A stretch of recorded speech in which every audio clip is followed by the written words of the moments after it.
So let's discuss where the Star Trek franchise appears to be headed as of 2023. Obviously, Discovery is now ending after 5 abysmal years of that show. How it lasted as long as it did, I'll never know. Strange New Worlds is continuing for a second season.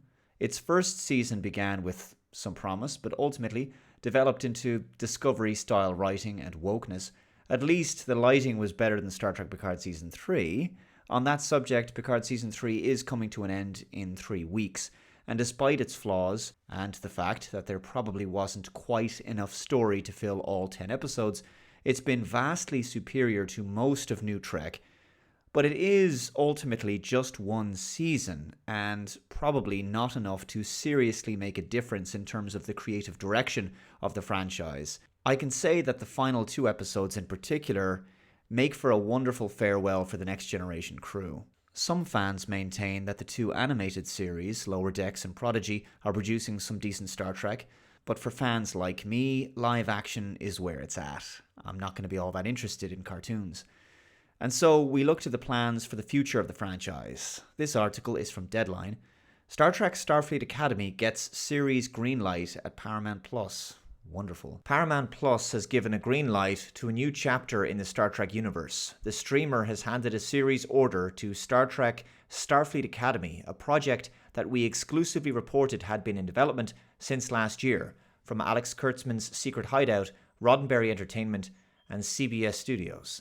The series will follow the adventures of a new class of Starfleet cadets as they come of age in one of the most legendary places in the galaxy. Produced by CBS Studios, the series will begin production in 2024. Star Trek Starfleet Academy will introduce us to a young group of cadets who come together to pursue a common dream of hope and optimism. Hope and optimism, 2 things that have been seriously lacking in Star Trek recently.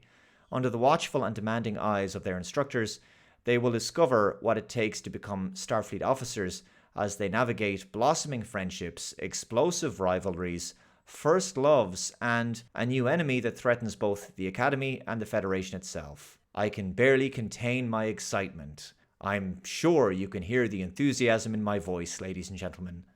Admission is now open to Starfleet Academy, said co-showrunners and executive producers Kurtzman and Noga Landau in a statement.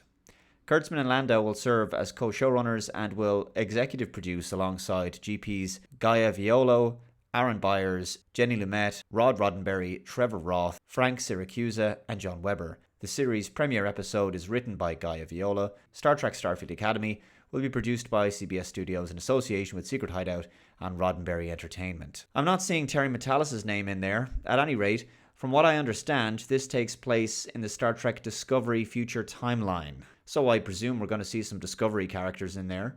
I wouldn't be surprised if Tilly is a career guidance counselor or something.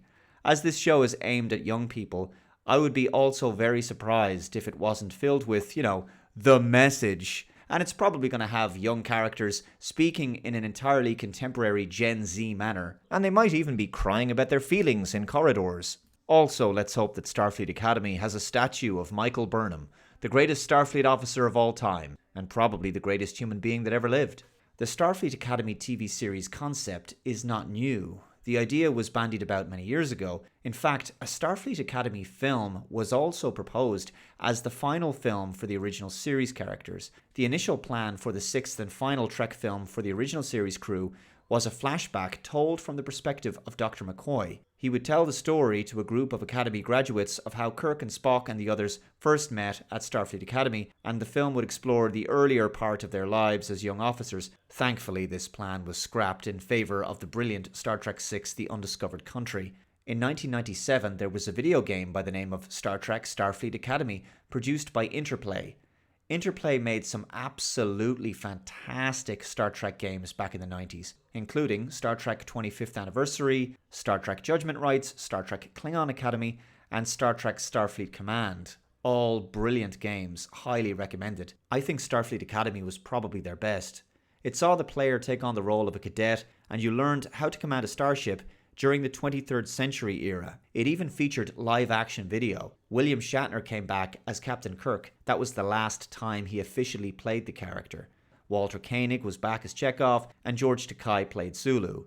The game was set before the events of Star Trek VI: The Undiscovered Country. I think it should go without saying, I don't have high hopes for any new Alex Kurtzman-helmed Trek series. We'll wait and see if Paramount greenlights any more projects, of course, but I wouldn't be interested in watching any new Trek series that isn't being showrun by Terry Matalas. Finally, I want to shift gears to talk about non-canon Star Trek for a moment, a fan film actually. You might know Sam Cockings from Trek Yards. I was recently on one of their podcasts actually, and I wasn't aware that he's a fan filmmaker.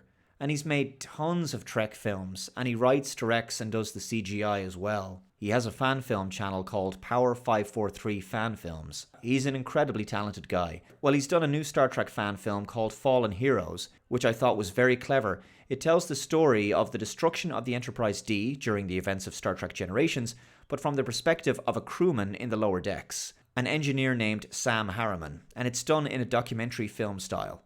There's great effects, the acting is solid, the writing is great, and the music echoes the Generations score as well. I highly recommend you check this fan film out. It's well worth a watch. So, no matter what the direction official Star Trek takes, hopefully, we'll always have good fan films like this.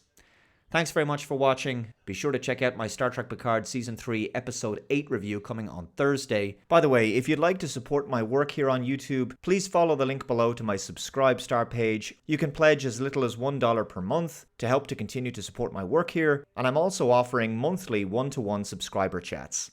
Take care, and I'll see you next time. Bye-bye.